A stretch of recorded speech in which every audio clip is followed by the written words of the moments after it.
Hello everybody, Zeidoktor here, and this episode of the Typical Manga Review is going to be dedicated to Akame Got Killed, Chapter 78, simply listed here as End. That's right, this is the final chapter. It all finishes off here, and we're starting this final chapter off with a look at with a nice little cast shot of all of Night Raid, past, present, and etc. In the corner, there's a nice little frame shot of the Jaegers there too. Yeah, I think that was the Jaegers right there. They're like the back cover of one of the volumes here, it looks like, or possibly fan art. Might be a bit of both.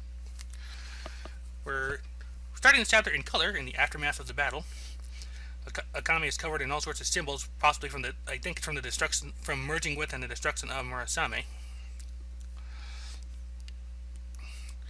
Like the symbols, apparently the symbols are still on her body, but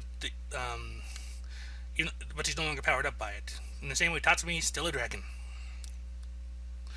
Still, as Nagenda is noting here, because these are her thoughts, Akame and Tatsumi both came out of it alive. So, they should be happy, at least, just for that.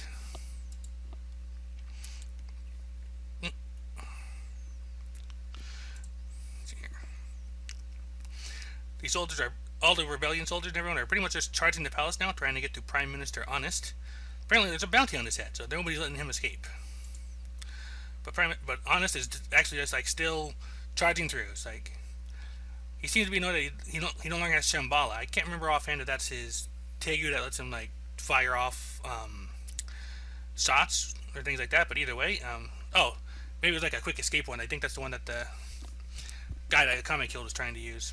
Either way, he'd be able to. He's thinking if he still had it, he could get out of here easily. But can't believe it got broken. Shouldn't have left that moron in charge of it. Yeah, so it's the one from the guy Akame killed. Before he gets too far, though, he gets taken a shot in the back. And I owe it. All the times I said Leon was dead, and people said they were alive, I owe you all an apology. She is currently alive. Or at least he is currently standing, which we'll get into in a minute. Because even Honest is like, how are you alive? But it looks like she herself has also fused with the Danger Beast. And it surprised even her. But thanks to that, she's able to get just a bit more time. Honest tries to shoot her, but she catches the bullets, so that doesn't work. Honest wants to know just what she is. This empire, its people, their representatives, you manipulated, exploited, and squeezed out all you could of them, didn't you? Now you're the final shit stain that needs to be cleaned. And she does this by punching a hole right into his bowels. Just right into his gut. Couldn't happen to a nicer guy. And this is kind of an ironic thing, given that this is pretty much why I thought Leon had died. Of course, this could be poetic in her part. She's doing it because that's what she got. But he's still alive. He's still calling her stinking mongrel, and it's reminding Leon that, oh yeah, you did say something about having thoroughly trained and built up your entire body so you could live through anything and enjoy a fruitful life. So while he's bleeding but still alive, she's dragging him out. And Leon's knowing that since he was always the one pulling the strings, it's only right that he dies the most cruel, repulsive, ruthless death possible. And at that moment, she just drags him out and just throws him into the mob. It's like that episode of Superman and Darkseid, where he throws Darkseid into people and let them do what they will. Only in this case, unlike Darkseid, Honest is not their god. So they're more than willing to deal with him. Everybody's they just want him dead. Of course, there's a huge bounty on his head, and there are countless people with an axe to grind with him. So I'm sure we can find someone to make sure everyone can get their pound of flesh from him. And indeed they do. We see that there's he's strapped to a table. Pieces of all of his limbs have been cut off at some point, and he is still alive. People have literally lined up to cut a piece off of him. We see his screaming pain, screaming how it hurts. He's lost arms, legs, and we actually see him lose his nose. And everyone's we cut him like a slab of livestock, and he's still breathing. But even though it means that it's proof of all the process he went through, it's proof enough. It's good for them. Every last person needs to get in line and carve out their pain from the body of that son of a bitch. And we start getting some narration here that Honest's execution was not censored and left in the annals of history as the most gruesome, ghastly event that it was. They had literally drawn out every last scream from his body before his life came to a merciful end. I want to. And then outside, we're seeing Leon. Sees coming up to Akame. He's like, "Yo, looks like we both filled our quotas. One man, one kill." Akame realizes that she's badly hurt and she's gonna get the doctor, but Leon tells her not to. I'm fine now. The hell you are! You even managed to keep Tatsumi alive. He'll help you too. I said I'm fine now. And she pulls Akame into a hug, but as she does, Akame realizes that Leon is ice cold. The fact that I've been able to keep moving up till now is nothing short of a miracle. It's only thanks to that my body had fused. It's only thanks to the fact that my body had fused.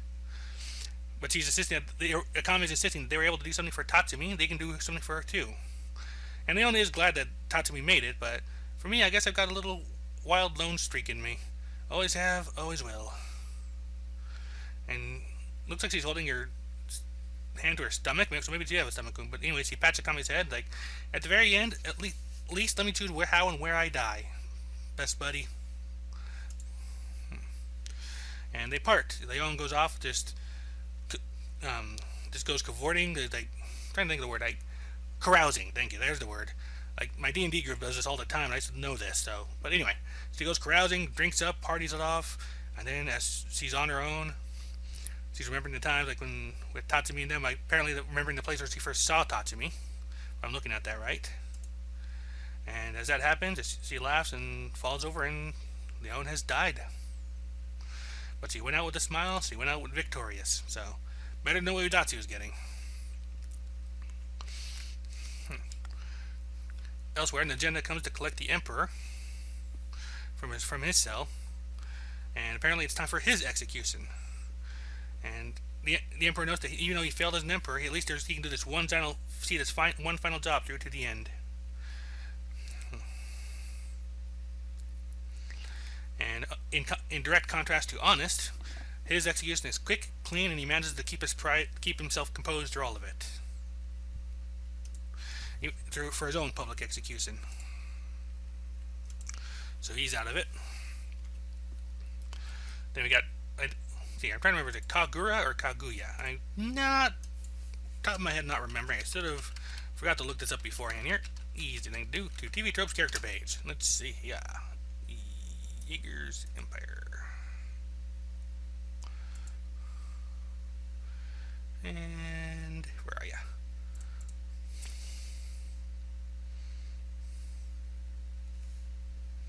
Oh, I think I had it completely off. This is Suzuka. I had it way off. Okay. That's right. She's the... Yeah, I had it completely off. That was Suzuka. Okay, whatever. I don't know where I was getting Kaguya from. Or Kagura. Well, maybe I'm thinking of Inuyasha. Whatever.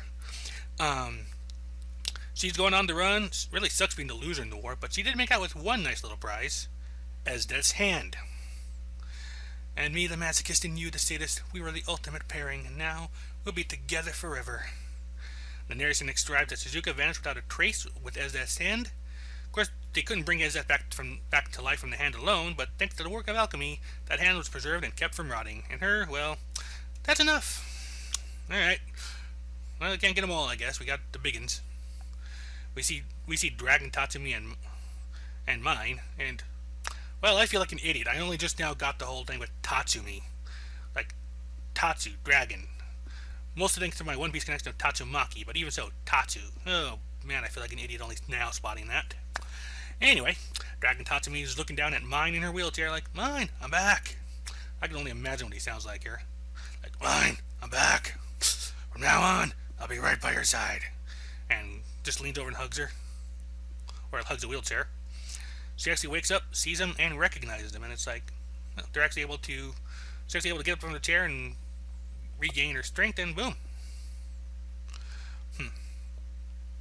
Not Akame and Najendo are watching to the side, like, wondering if it was just caring and nursing in time that healed her.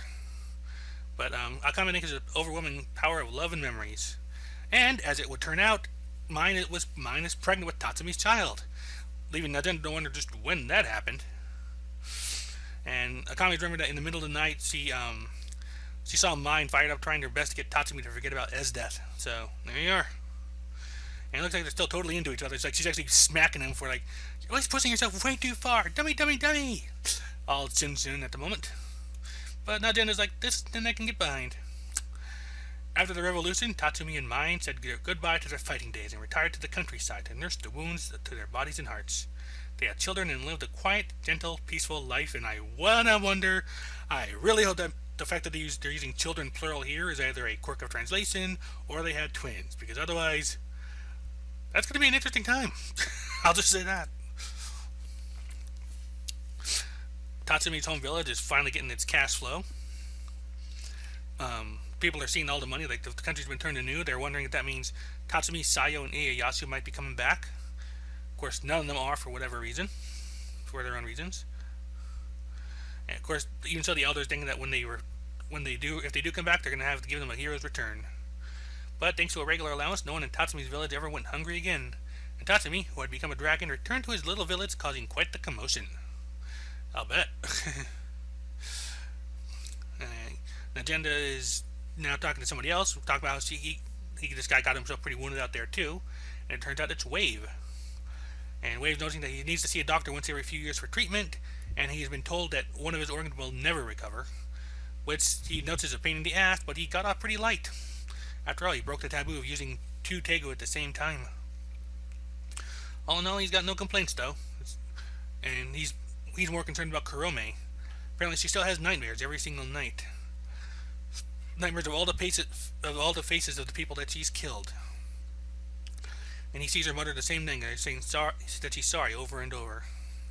So Najenda knows that this means that her heart is at least coming to turn to normal again.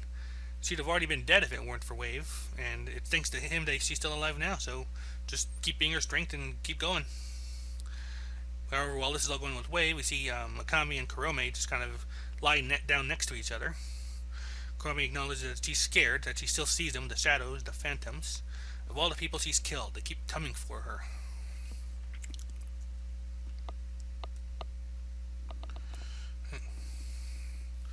But Akame assures her that she's not hopeless or anything like that, because no matter with everything she was still going through, even though she needed Wave by her side, she still let Wave go back to join the fight. And next to that, many lives are saved from the fire of the Emperor's Tegu. As soon as you stepped away from the Empire, things started turning for the better. You made the right decision. You can keep that and hold that in your heart. Of course, even as she's saying this, Kurome is seeing a shadow behind Akame. Of course, they managed a tender moment, and the narration knows that Kurome and Wave lived on together. And with Wave, along with the usual visits from her sister, Kurome eventually did find a happy ending. Speaking of Akame, though, Najenda is actually seeing her off. She's noticing that according to what's going on here is that it's a curse. The marks on her body are cursed, so she can't exactly do anything about it hurting all over her body. And she's already gotten used to it for the most part. But otherwise, she'll have no issues taking on new assignments. Which is what Nintendo was about to ask, and so surprised Akame had realized it. But Akame is noticing that Kurome and Wave, Tatsumi and Mine, they're all just completely scarred from the battles, and they're now living peaceful, quiet lives. So for their sake, until the new chaos and disorder in the kingdom has been eradicated, I'm going to keep working. And she's got a normal katana now. Nintendo asked for forgiveness for dragging her back into this battlefield, but it's like, it's why I was born, it's why I live. And Nintendo notes that the same is true of her. She's going to burn out the remainder of her days fighting for the new royal family. And the narration note says that true to her, Nintendo did just that. She did end up adopting a child, but she remained single. And a new kingdom was born. It says here the revolutionary army who raged against the corruption threw themselves into the employ of the new kingdom together with the able-bodied and capable members of the former empire. And together, these survivors worked to become the strength of the new kingdom. Those that worked for and aided the empire up until the end had their evil deeds overlooked and continued to support the new community. So basically the ones who stayed loyal were allowed to probably weren't too depraved. Even the stout and strong civil officials aided the new kingdom. The rebels who rallied into their just cause in fighting against an empire whose people were suffering were finally quelled and found their place once the empire was destroyed. The cruel and dark days of the empire's rule had been overcome and abolished, and the people now worked in happiness. The snowfall that Esdeath created had originally created a very intense cold, But when it all vanished, in an instant, it showed the strength and the morale all throughout, along with nursing the plants and crops.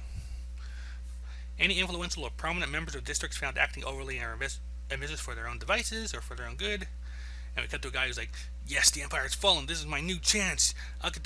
We'll go independent. I'll be a king." But he's thinking all this while Akame is right behind him. So you can imagine how that goes. And apparently Akame continues to assassinate targets for the rebellion or for the new kingdom, making it look like a accidental death. The foreign people of the north had been stamped out during the empire's reign. Now they made an alliance with the people of the west, and diplomatic relations have been opened between the two. After being completely and utterly crushed at the hands of the seemingly omnipotent army of Esdeath, the people of the west no longer had the power left to even consider undertaking needless, unwelcome actions.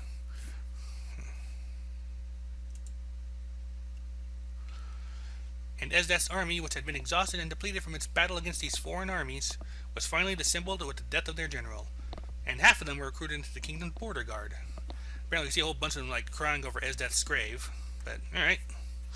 I mean, frankly, I can already imagine kind of typical manga fan being upset about the fact that so many of these guys are still alive, but at the same time, there's a degree where you kind of have to be willing to overlook some stuff. But moving along here, not just the Prime Minister, but all his traitorous successors were all found and properly disposed of, to ensure that no more seeds for disaster and misfortune remained to be sown. The new kingdom's administration had stabilized, and thus, from the dark times where the value of a life was worthless, the kingdom blossomed into a gentle era where peace and prospered over the land. However, Night Raid, as the era of the empire draws to a close, they were known as a criminal organization that shook the empire to its very core. But in the history books of the New Kingdom, there will not be found even a single word or mention of their existence. And we see a nice little crowd shot of everybody's backs like facing off in the horizon of all the members. The New Kingdom had been created. There's no longer and then we see Akame on a boat out to sea, and this is actually what I was about to say earlier was actually her thoughts. The New Kingdom has been created. There's no longer any place for me here. There can be no proof or shred of evidence left that the new empire employed such things as assassins. And the narration goes that Akame embarked upon the great seas headed for the savage lands of the east. There, she would look for an island nation that was written about in the complete book of the world, Rongo Rongo. According to the Rongo Rongo, which she actually does have on her, Murasame's roots lay in that island nation, which meant there might be a hint there in healing her body, which continues to be racked in pain by its curse. It's been an endless series of painful events, Akame thinks, but the time I was able to spend with my comrades, my friends, I wouldn't trade it for anything. And we see Tatsumi thinking to himself that they want to see what's outside the Empire, and when there's peace, they'll all go together. And we see Akame imagining them all together on the ship, like her, Tatsumi, mine, Legenda, Leon, Wave, Kurome. But when she looks back, it's just her. But she thinks to herself that she survived, and she'll keep on surviving. She'll keep on living, because although I can do nothing else but kill, surely I'll find a road to grow from here. And the final page is her sailing off into the sunset. Akame got killed. The end. That ends not just a chapter, but the series.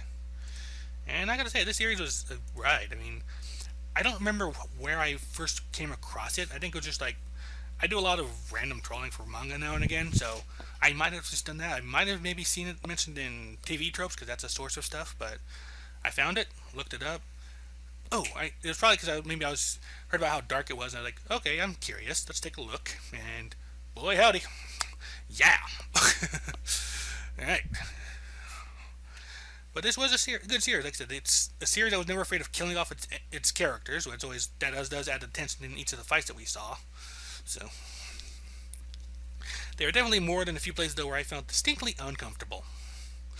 Yeah, I mean, I think that's gonna be true for anybody who likes this kind of series. Still, I think this is a better ending. I haven't watched the anime, so I cannot comment, but I do believe that this was a better ending than what I've heard the anime was. It's pretty much just killed everybody. So I think this was definitely what TV tropes would call earn your happy ending. In fact, I gotta remember to add that entry to it later, if it's not already there by somebody else's hand. I mean, I can imagine there might be some concern about people who kind of got off with no punishment despite doing stuff, like Wave and who we have consistently kind of considered kind of an idealistic idiot, like the wrong type of person for this series to be a hero. Let's face that. And Kurome. But and then they also mentioned like a lot of civil servants and SDS soldiers and such. Like we're kind of reincorporated into the new group, new kingdom. And I'm gonna be honest, I can see why that is, just because empires are big things. You need people, and you got people who can work it and are willing to serve you. You can overlook a few things. I don't know if the rank and file were as quite as bad as the likes of Honest and them. And whoo boy, Honest. I have to admit, that was appropriate for him. I'll say. Like I said, the man who created so much of the pain in this series just by that, and like people were literally lining up to carve him up like a turkey. Whew. And he lived through like a huge amount of that. That's the crazy thing. That's like the Maid of Iron trope. That's like just taken to its like most horrifying conclusion. And it could not have happened to a nicer man. I do like the fact that the Emperor at least like took it like a man, so to speak. There, like he, like not, he's just like he accepted that he had lost, that everything had turned away from him, and just yeah. I kind of feel bad that Night Raid gets no props, but at the same time, it's not unexpected, and again, it's also kind of appropriate. Because like I said, they always called themselves like a group of murderers and assassins. I mean, those aren't the groups that really like get like a lot of public recognition. So you probably have all the. It's kind of ironic, kind of think of it. Like in universe, the army and all the rebellion, and all that get all the credit and recognition while knowing nothing of Night Raid. But we, the readers, know a ton about Night Raid and nothing about them. That's probably the biggest weakness I can think of offhand. The fact that we never really learned anything about them, the big group as a whole. We only ever focused on Night Raid. Only got glimpses into the greater picture until towards the end. Mine and Tatsumi, like I think I saw someone mention like they kind of found some way to kind of squeeze in the fact that of giving them a kid, but I don't know. And I said it earlier. I really hope the fact that they used the word children, they had children in the narration, is either a quirk of translation because Japanese does not really have a thing about plurals, or that they just had twins with mine's child, with mine be birth to twins, because that's going to be an interesting time for any future children. Let's just say that. I do like the fact though that throughout all of this, like the thing that kind of started this whole series, the Tatsumi trying to get money for his village, is actually like brought back, and we learned that Tatsumi fulfilled his word, fulfilled his promise. So that was cool. Kind of feel sorry. You know, they kind of reached the point where you almost have to feel sorry for Kurome. Like, she's actually kind of like coming back from the brink. Like, she's actually like starting to recover, like regain some sensibility. And the price for that is like she pretty much sees all the people she killed wanting her revenge on her. It's harsh, but while it may not be a judicial punishment, it is appropriate for what she's done throughout the series, I think. So I'm gonna give that one. I can live with them being surviving to the end there.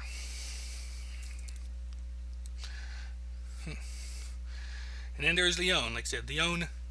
I can already look at the comment here. It's kind of amusing me a little bit, but for fuck's sake, Leon, you had to die again?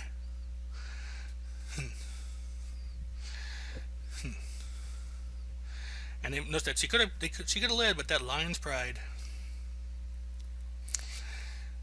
I do, like I said, she got a good ending though. I will like, she got to go out with a smile. Like she got to go out, like she said it herself. She went out the way she wanted. So I can't really knock her for that.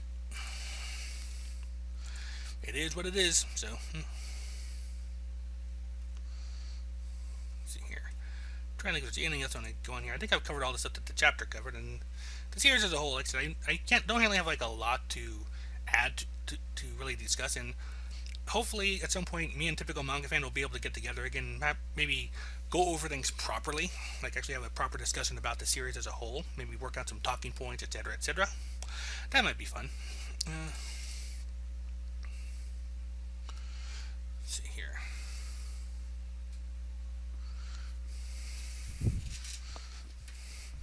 So I think with this, I'm going to go ahead and call this over here. I don't want to get into too much detail because if we do end up having that conversation with typical manga fan and I, we can get through a lot of points on there, like cover talking points, things like that. So, if there is anything you might want to hear us maybe discuss in particular, if and when that ever happens, I can't be sure what's going to be going on there. Hit me in the comments or hit me on Twitter at sgamer82. That's 82 the number. Thank you, Pumpkin.